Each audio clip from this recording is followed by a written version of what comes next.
কিভাবে প্রাকৃতিক উপাদানের দ্বারা জামা কাপড়ের কালার প্রস্তুত করি, চলুন সেই টিপসগুলো আপনাদের সাথে শেয়ার করি। প্রথমে আমরা ক্ষেত থেকে আনা তরমুজগুলো ভেঙে তার লাল অংশগুলি একটি পাত্রে সংগ্রহ করি। তারপর একটি চামচের দ্বারা সেগুলি পিষে পেস্ট বানিয়ে নিই। এরপর জঙ্গল থেকে সংগ্রহ করে আনা আম, চেরি ফল, চা পাতা আর গোলাপের পাপড়িগুলি আলাদা আলাদা পাত্রে সারা রাত ভিজিয়ে রাখি। সকালে ছিঁকে তার সাথে মিশিয়ে দিই ফুলের ডেরা, যাতে কাপড় জামার রং বহুদিন অটুট থাকে। এখন এগুলি কাপড়ে ছিঁকে রোদে শুকোতে দিই। এগুলি শুকিয়ে গেলে একটি দণ্ড দিয়ে ভালো করে গুঁড়ো করে পাউডার বানিয়ে নিই।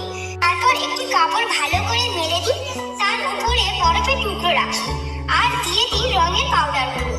বরফের সাথে ওই রঙগুলো গুলে গিয়ে জামা কাপড়ের রঙকে করে তোলে রামধনু রঙের মতো রঙিন। জামা কাপড়ের এই কালার প্রস্তুতি যদি আপনাদের ভালো লাগে, অবশ্যই ভালোবাসার সাথে লাইক কমেন্ট করবেন এবং সাবস্ক্রাইব করে পাহাড়ি পরিবারের সাথে থাকবেন।